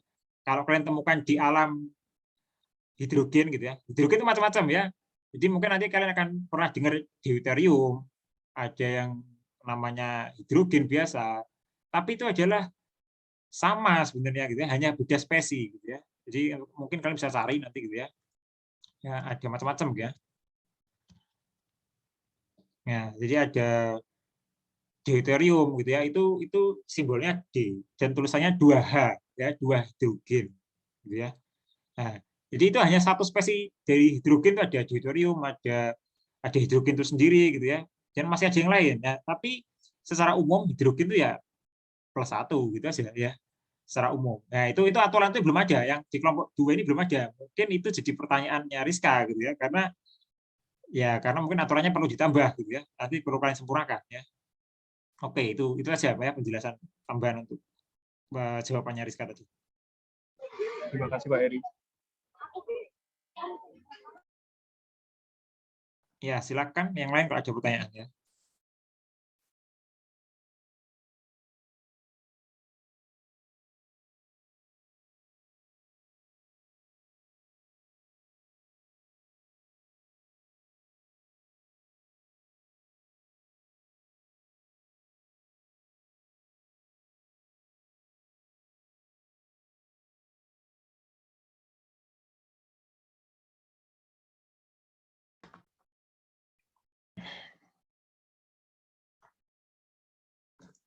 Ya, silakan lagi. Mestinya banyak pertanyaannya untuk topik ini karena redox ini ya di lingkungan kita sehari hampir tiap hari kita temui gitu ya, atau kalian gunakan gitu.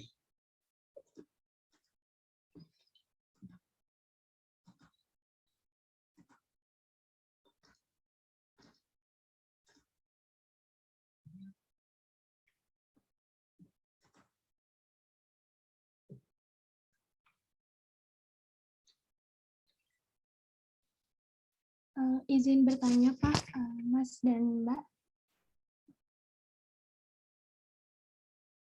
Ya, silakan Agnia. Ya, silakan. Ya, sebelumnya perkenalkan, saya Agnia Elvan dengan NIM 1212-10098. Izin bertanya mengenai pH, rumus mencari pH. Jadi tadi itu kan pada rumus mencari pH basa disebutkan bahwa pH itu sama dengan 14 min pOH, di mana 14 itu kan nilai dari PKW ya. Nah, pertanyaan saya, nilai 14 itu dari mana dan pendekatannya dari faktor apa gitu. Lalu apakah nilai PKW 14 itu dapat berubah selain 14? Terima kasih sebelumnya.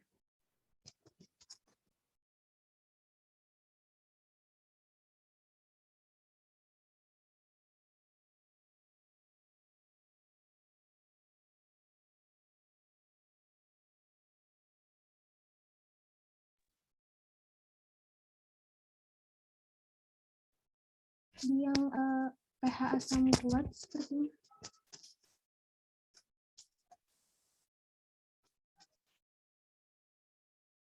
Basa kuat maksudnya.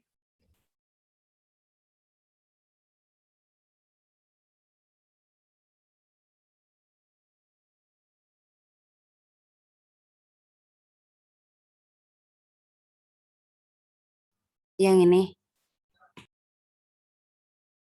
Bukan, ke yang pH. Atas pH yang lagi ada nggak? lagi.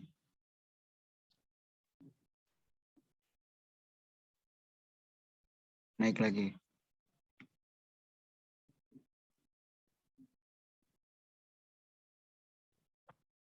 Ya, begini nih.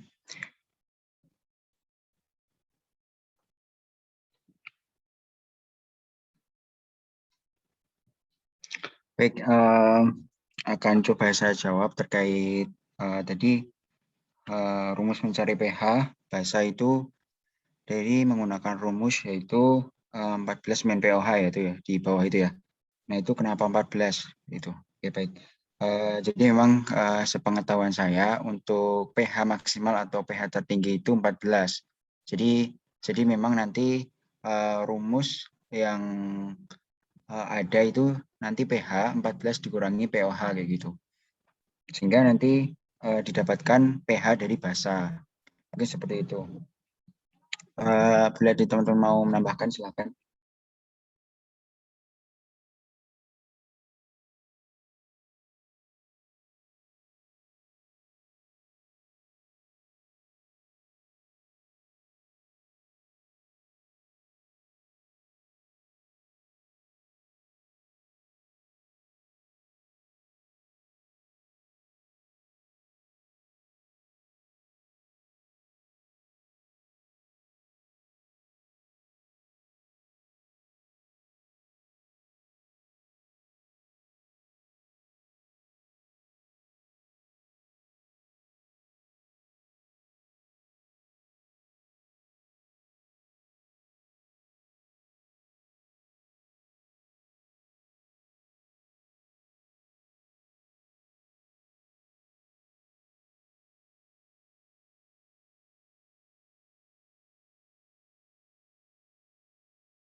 Ya, yang lain ada tanggapan enggak? Ini unik, pertanyaan Agnia ini berat, gitu ya. Ya, itu bagus tadi, bagus banget pertanyaannya. Ada yang bisa menjawab lagi? Silakan kalau ada tanggapan. Ya. Bagus tuh pertanyaannya ya. Kalian kenapa nggak kepikiran gitu ya? Ya Agnia bagus tuh ya. Silakan yang mau menyanggah atau mungkin kelompok ini ada tambahan.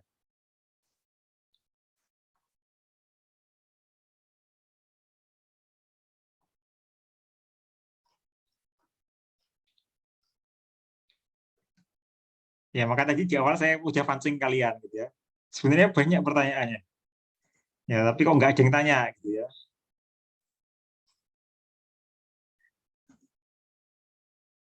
Silakan kalau ada yang mau ini ya, menjawab dulu.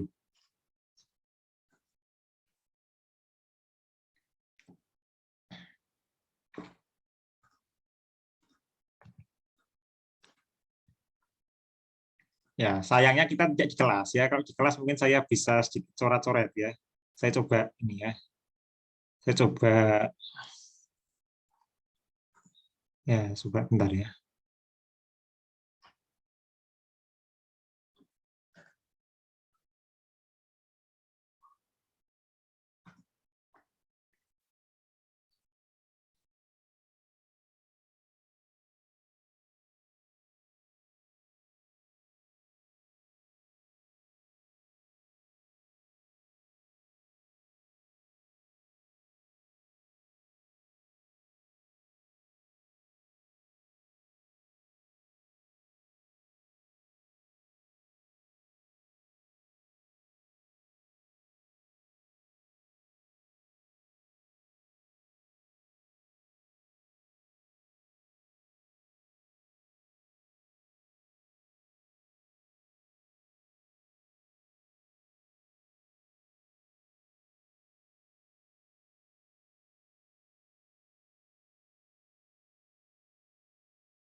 Gimana yang lain nggak ada tanggapan?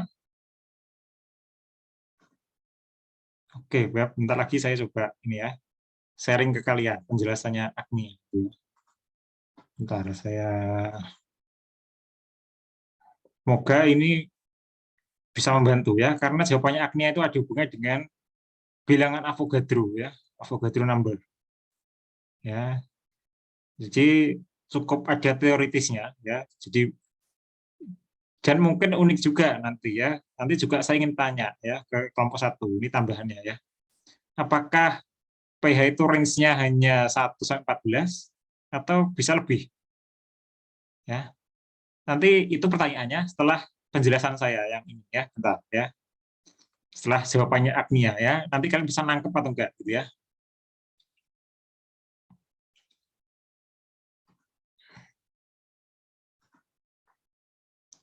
Ya, bentar, saya masih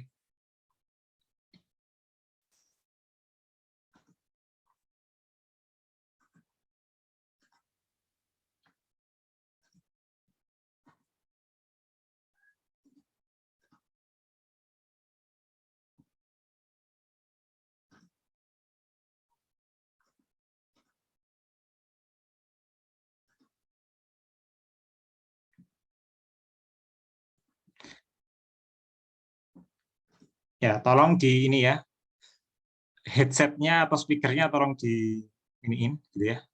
Tolong kalian ya pasang yang baik gitu ya, maksudnya dan kalian fokus ya, karena ini mungkin jadi profesor gitu ya yang akan ini saya coba carikan penjelasannya profesor gitu ya. Jadi pas ini ya kalian perhatikan karena ini native speaker gitu ya. Ya, saya ya semoga kalian ini ya nanti kita bahas sama-sama. Kita ulas setelah kalian lihat itu.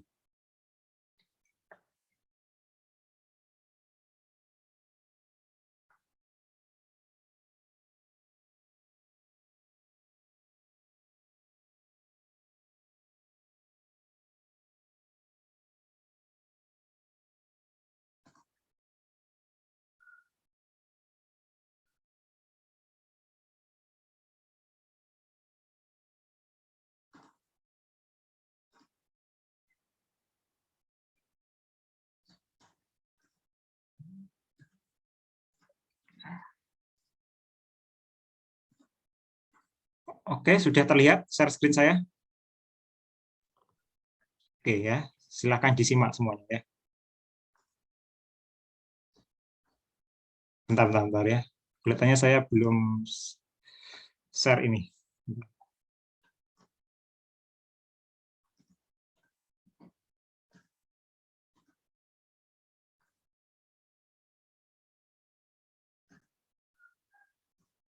The consistent theme we're discovering in chemistry, that everything is about random bumps between molecules, and when they bump randomly into each other, a lot of different things can happen in terms of knocking different parts of the molecules off of each other and bonding to different things. And this includes pure water, which for the most part, one would think is a pretty stable substance, and it really is. But it turns out, let's say if we start with 2 water molecules, and when I put a 2 here in any of these, this is going to turn into an equilibrium equation.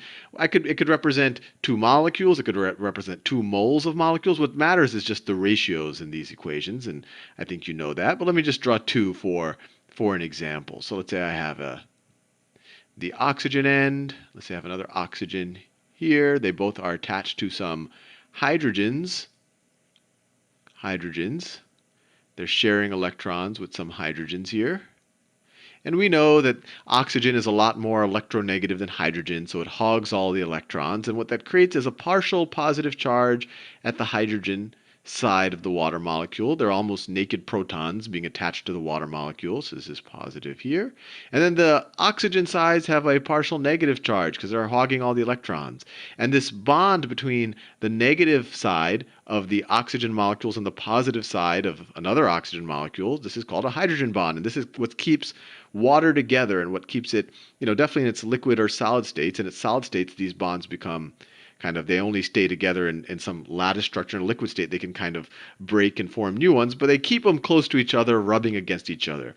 Now, it turns out if you just have exactly the right set of circumstances, that if one oxygen, let's say this, this isn't the exact set of circumstances, but I think you can imagine, if this moved just exactly close enough, it had enough kinetic energy to move right past this one, there's some probability,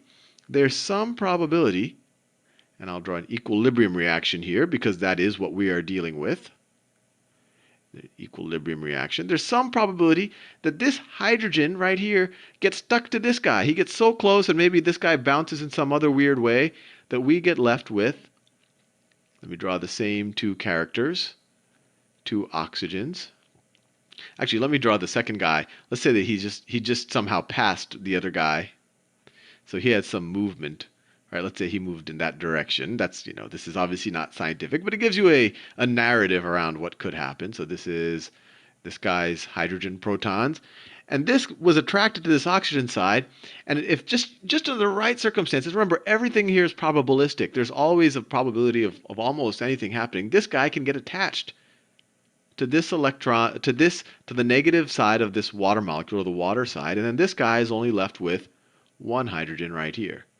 And then this molecule as a whole, this is OH, hydroxide, and it has a minus charge, right? Because now water was a neutral molecule. You had just as many protons and electrons. Now we have 1 less proton than electron. So in this case, you just the hydrogen nucleus itself, which is just a proton, because we learned that hydrogen doesn't have any neutrons in its normal form. This is essentially a proton when we draw hydrogen. It gets bumped off or scraped off and ends up on this water molecule. So this guy lost a proton, has the same number of electrons, so he now has a negative charge. This guy has the same number of electrons, but now he's got an extra proton, so he has a positive charge. So this is H3O with a positive charge. And this little version right here, where you get a water molecule and it somehow gains an extra hydrogen proton or hydrogen atom, this is called hydronium. Hydronium. Hydronium. And this process where water can kind of spontaneously, and I'm not saying that water will, a whole glass of water, this is going to happen. It's actually happening to a very small number of molecules. That if you view this as an equilibrium reaction, when you have two waters, this is much more, the reaction is much more weighted in the leftward direction, but this can happen, and that's what the whole point of this is to think about. But this process is called autoionization, because you just have water by itself, and just by some random circumstances of some molecules bumping into each other just right, some subset of the water will ionize like this, where one part will lose a proton and the other part will gain one. So this is autoionization. Let me write that down. Autoionization. And of course, this is an equilibrium reaction, so now these guys might go bump into two other things and become water again, or maybe they'll bump into each other again and they'll become water. So it goes back and forth. So there's some equilibrium concentration of this. And let me write it as a proper equilibrium reaction. So you could have two, maybe moles of water molecules. They are in equilibrium with H3O positive, and all of these are in an aqueous solution, and that's a bit of a redundancy because aqueous solution means that you're dissolved in water. So of course water is dissolved in water, but then H3O dissolved in water. So all around here you have water molecules. This isn't an isolation. You have gazillions of water molecules all around, plus OH minus, aqueous. Now, sometimes you will see this exact reaction written as, this, and it's important that you realize it's the same thing. H2O in equilibrium with just one hydrogen ion popping off. Everything's in an aqueous solution. Let me write that down. Everything is being dissolved in water. Aqueous solution plus OH minus in an aqueous solution. And these are this equation right here, this right here, and what I wrote at the top. And let me cut and paste this so you can see them at the same time. So let me copy, go down here, and paste this. These are essentially equivalent, although the second equation right here describes what exactly happens. So the first equation is creating a picture that you have one water molecule, and there's some small probability that one of its hydrogens just pop off, and you're just left with a hydrogen and then a hydroxide, which is just an oxygen and a hydrogen atom together. But the reality is that these hydrogen protons, they don't exist in water on their own. Whenever they are in water in an aqueous solution, they essentially get a ride with another water molecule, and that's what happens here with the hydronium ion. But the whole reason why I'm going into this whole discussion of the autoionization of water is because people really care about the concentration of, depending on how I view it, hydrogen atoms, hydrogen protons in a solution, or you could say hydronium protons in a solution. The concentration of these two things are going to be the same, right? Because all of these really are riding on another water molecule and becoming hydronium.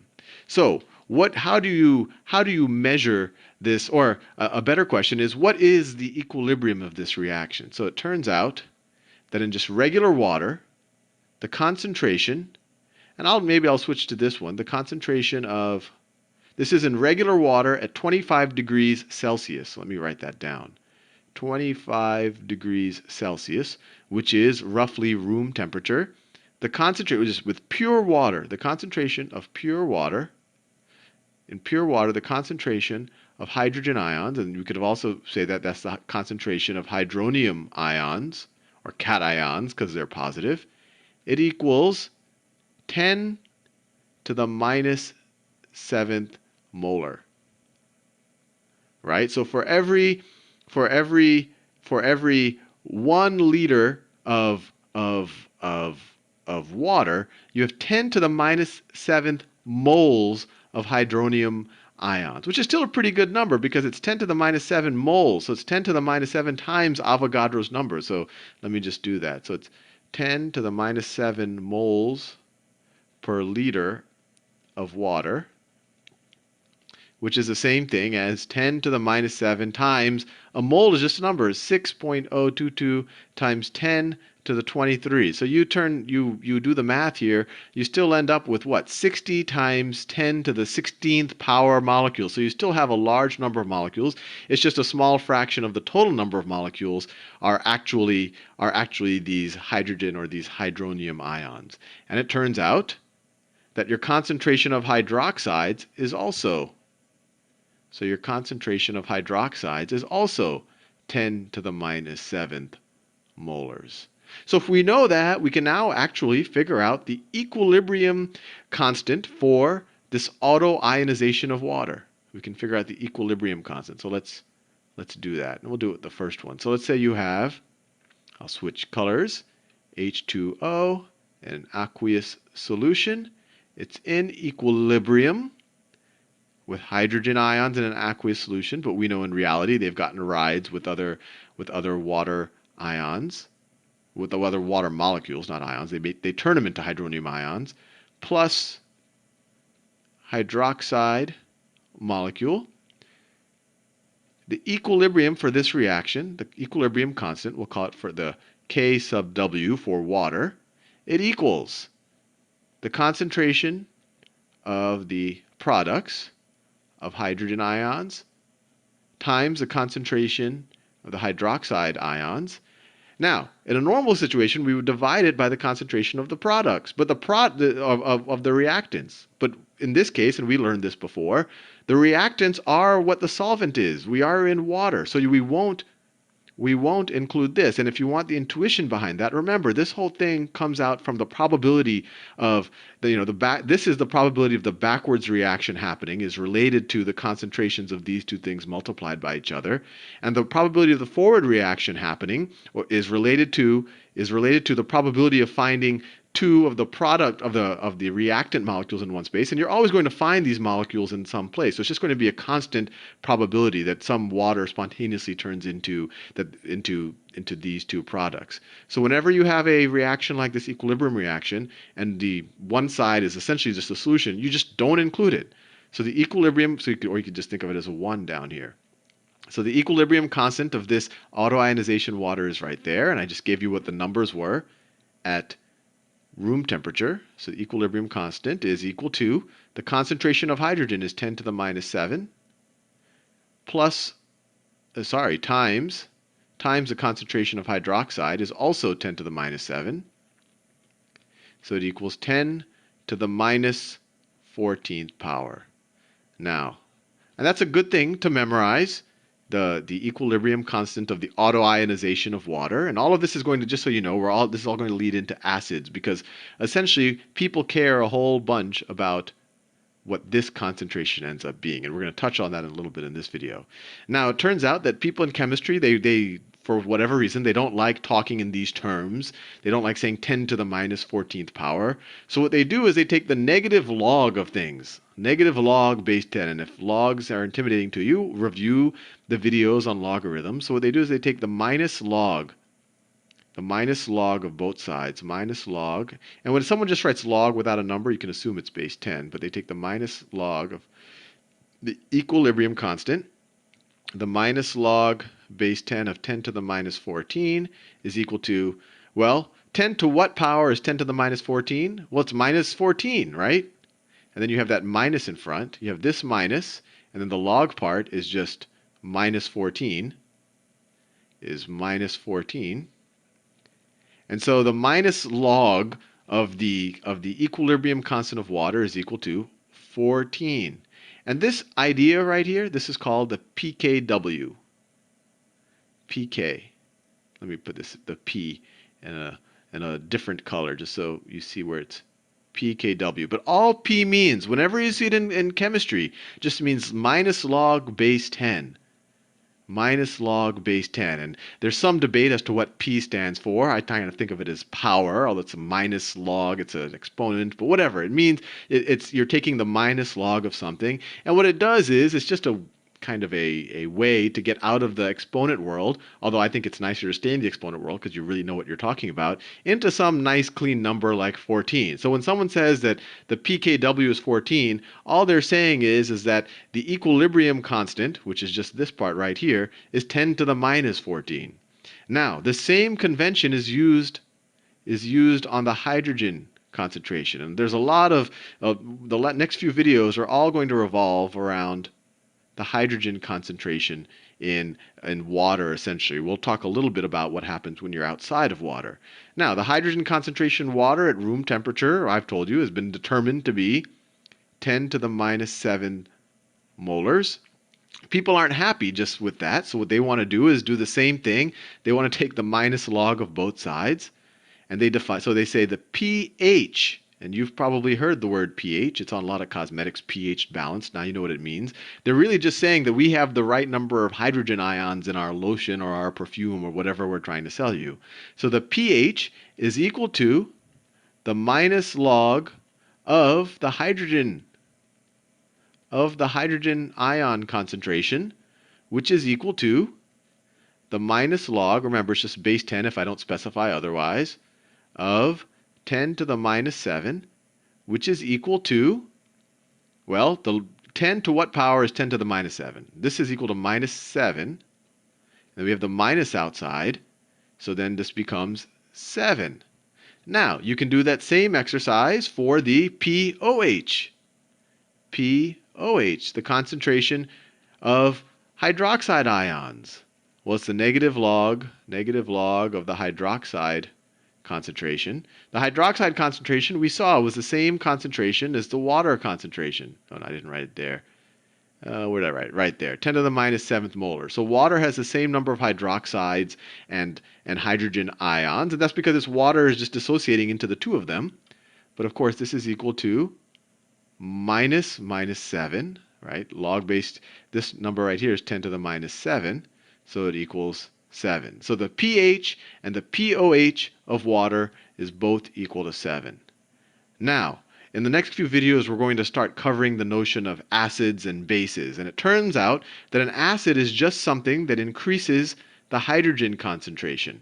Well, that's one version of acids. We'll talk about other broader definitions, but it's called the Arrhenius acid, which we'll talk about in the next video. But if something is making the hydrogen concentration go up, if we put something in water that makes that go up, what's that going to do to the pH? Well, if this number right here goes up, then the log of that number is going to go up, but then the minus log of that number, so let's say, for example, 10 to the minus 7, that's all good, but let's say we take it from 10 to the minus 7, so at 10 to minus 7, that's kind of just neutral water doing nothing. We have a pH is 7. We just figured out this calculation. This is where the hydrogen concentration is equal to 10 to the minus 7. Now let's say we were to do something to the water where the hydrogen concentration were to increase. So we add hydrogen. We add concentration of hydrogen to, let's say, 10 to the minus 3. This is obviously a much higher concentration of hydrogen than that. So the hydrogen concentration is now 10 to the minus 3. What's our new pH? So the new pH is going to be equal to the minus log base 10 of 10 to the minus 3. That's equal to that minus there. 10 to the minus 3 power is equal to 10 to the minus 3. So it's minus 3. So this becomes plus. So now our pH is equal to 3. So the big takeaway from this is we care about the hydrogen concentration. When something increases the hydrogen concentration, that is considered an acid. And that when you increase the hydrogen concentration, when you put an acid into an aqueous solution, you are lowering the pH. So the lower the pH, the more acidic you have, or the higher concentration of hydroxide ion, of hydrogen protons you have. And we'll talk in the next video about the opposite of that, which is basic things. And bases increase the concentration of hydroxide. Anyway, see you in the next video.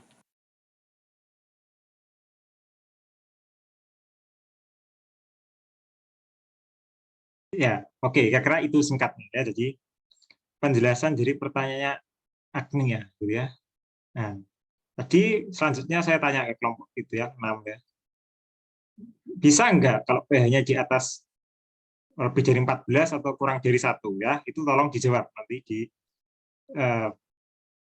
ya pertanyaan saya di nanti ya ketika kalian mengirim yang finalnya gitu ya.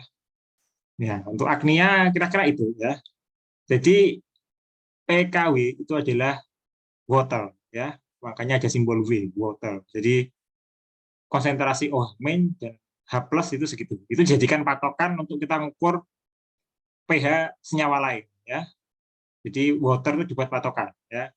Ya kalau mungkin dulu orang menemukan metanol patokannya ya mungkin bukan PKW gitu ya. Ya. Jadi itu patokannya adalah air yang digunakan ya. pH adalah power of hydrogen. Ya. Artinya power itu kan kekuatan gitu ya. Kekuatannya dilihat dari mana? Kekuatannya dilihat dari konsentrasi ya.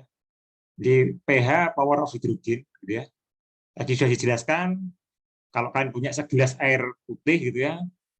Ya, air itu bisa jadi dia H2O kalau terdisosiasi jadi OH- dan H+, bisa juga 2H2O gitu ya. Kalau antar molekul air tadi berinteraksi gitu ya. Nah, tadi juga sudah ada ya H3O+ ion hidronium ya dan hidroksida. Ya. Sehingga tetap sama H+ dan H3O+ memiliki konsentrasi yang sama gitu ya. Ya, tadi juga ada rumusnya PKW seperti apa gitu ya. Nah, itu harusnya bisa membuat yang lain bukan hanya kelompok 6 mestinya akan lebih paham gitu ya. Kira-kira bisa enggak gitu ya? pH itu di atas 14 dan kurang dari 1 gitu ya. Kalau bisa apa namanya gitu ya.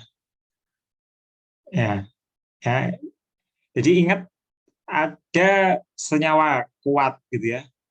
Yang namanya air raja.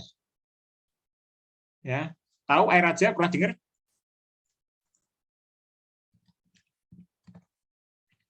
Pernah dengarkah nama air raja? Belum, Pak. Belum. Air raja itu adalah air yang merupakan campuran dari HCl dan HNO3. Ya. Itu kenapa dinamakan air raja gitu ya? Ya, jadi namanya raja gitu ya. Berarti air ini sangat kuat ya. Semua ya mungkin saya bisa katakan semua ya, semua senyawa bisa larut. Jadi kalau kalian tidak bisa melarutkan something gitu ya, logam ataupun di air ini pasti larut gitu ya. Jadi kalau kalian punya emas, jangan coba-coba dicelupkan ya. Dalam hitungan mungkin nggak sampai menit pasti larut ya, emas kalian itu ya. Ya, emas bahkan larut ya, emas yang sifatnya inert saja bisa larut gitu ya. Ya, jadi ini namanya air raja ya. Air yang ya, air raja ini pH-nya juga bisa di bawah 1 karena sangat asam gitu ya. Nah, itu adalah contohnya gitu ya. Jadi saya berikan contoh ada yang di bawah 1 gitu ya. Nah, itu jadi pertanyaan kelompok 6 gitu ya. Gimana hubungannya dengan equation tadi ya? Bisa dijelaskan enggak gitu ya? Ya, salah satunya ada air raja ya. Ya, jadi dia pelarut yang bisa dibilang terkuat ya. Jadi kalau semua pelarut sudah angkat tangan gitu ya. Ya, air raja ini mungkin solusinya. Ya. Oke, itu gambarannya untuk hari ini ya. Oke, karena waktunya sudah lebih gitu ya. Jadi mungkin pertemuan hari ini bisa kita cukupkan, kita akhiri gitu ya. Ya mungkin itu saja ya untuk pertemuan hari ini ya. Untuk minggu depan mungkin bisa lebih dipersiapkan ya kelompoknya kelompok 4 ya. Ya tentang faktor ya, tentang kelarutan ya, hubungan kelarutan dengan KSP sama ya reaksi pengendapan. Jadi itu topik minggu depan ya. Mungkin itu saja ya.